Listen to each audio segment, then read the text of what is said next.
Today, we're going to pull back the curtain on a really personal family history from the 19th century.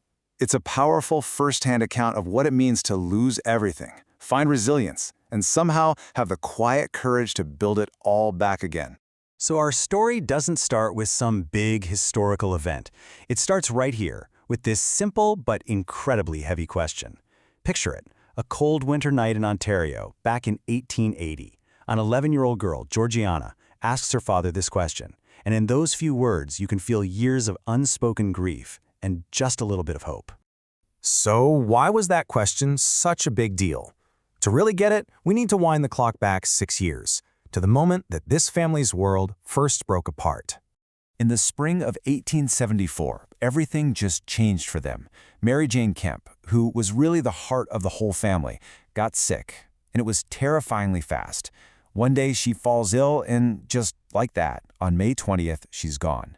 She was only 33 years old, and their world was completely turned upside down.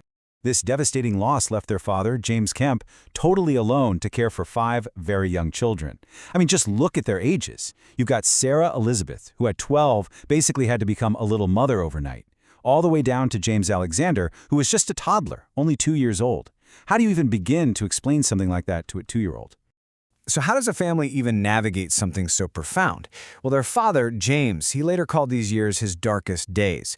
And here's the thing, this was a man who built houses for a living, and now he found himself struggling just to hold his own home together. And this quote, this really gets right to the heart of his struggle. James Kemp was a skilled carpenter. He could build you a house from the ground up, no problem. But the skills you need to raise 5 grieving children, that was a whole different kind of construction. And he just didn't have the tools. You know, his challenge wasn't just this one big, abstract feeling of grief. It was 1,000 tiny, impossible tasks every single day. Braiding his daughter's hair, figuring out what to feed a toddler, mending a torn dress, comforting Minnie when she woke up crying. All these simple things suddenly became these huge mountains to climb, showing him just how helpless he felt. And this was his big, humbling realization. It must have been through countless sleepless nights and burnt meals that he really understood the enormous, often invisible work his wife had done every day.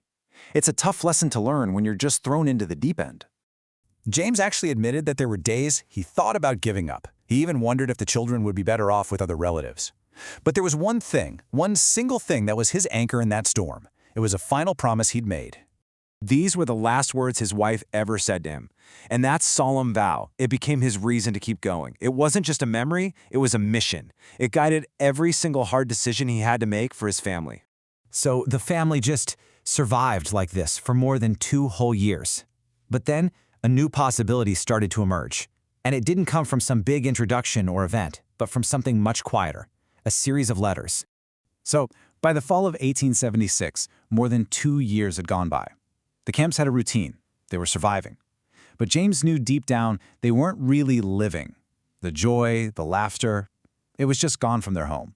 At first, James was really reluctant. I mean, the whole idea of looking for a new wife felt like he was betraying Mary Jane's memory. But he was also deeply, deeply lonely. And so, pretty hesitantly, he agreed to write to a woman named Melissa Wilson. And that one decision would end up changing all of their lives. What he found in her letters was something he desperately needed: understanding. He actually confessed to her that he was secretly angry at his late wife for leaving him. And Melissa's response wasn't judgment. It was this profound insight. Her empathy for how complicated his grief was. It created this immediate, powerful connection. So, after meeting Melissa in person, James knew he had to talk to his kids. And their reactions were, well, they were all over the map. The oldest, Sarah, was cautiously hopeful. Seymour was suspicious. Minnie just cried. And then little Georgia asked that absolutely heartbreaking question. Did this mean they were forgetting their mother? This brings us to the final, and probably the most challenging chapter in this story. The idea of Melissa was one thing, but the real test, that would be her visit to Delhi, and her very first meeting with 5 very hurt, very wary children. Now, Melissa's genius was all in her approach. She didn't walk in with a sad face or a sense of pity. She came in with a warm laugh, saw the chaos of dinner, and immediately just rolled up her sleeves to help. And most important of all, she took the time to talk to each child as an individual, not as some collective tragedy. Her genuine warmth, it just won them over.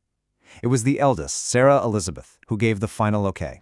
She said, "She's not trying to be mama. I think she might be good for us." And with the kids' blessing, James and Melissa got married. When Melissa moved in, the very first thing she did was something incredibly wise. She gathered all the children together to face their biggest fear head-on. She didn't ignore the elephant in the room. She honored their mother's memory with total honesty and respect. And with these words, she gave them the greatest gift imaginable: permission. Permission to keep grieving, to keep remembering, and crucially, permission to open their hearts to someone new without feeling like they were being disloyal. It was just an act of profound grace. Looking back on everything, this was the central lesson that James took away from his journey. He learned that love isn't a zero-sum game. A new love doesn't take away from an old one. The heart can simply expand to hold more. A few years later, the birth of a new baby, a son named Alfred, became the symbol of the family's complete transformation. He wasn't a replacement for anyone they'd lost. No, he was proof. Proof that the family had healed enough to actually grow again. They were no longer just surviving. They were finally, truly thriving. So we come all the way back to this essential question. How is a family rebuilt after it's been broken? Well, this father's story, told to his kids by a fireside in 1880, it seems to give us the answer.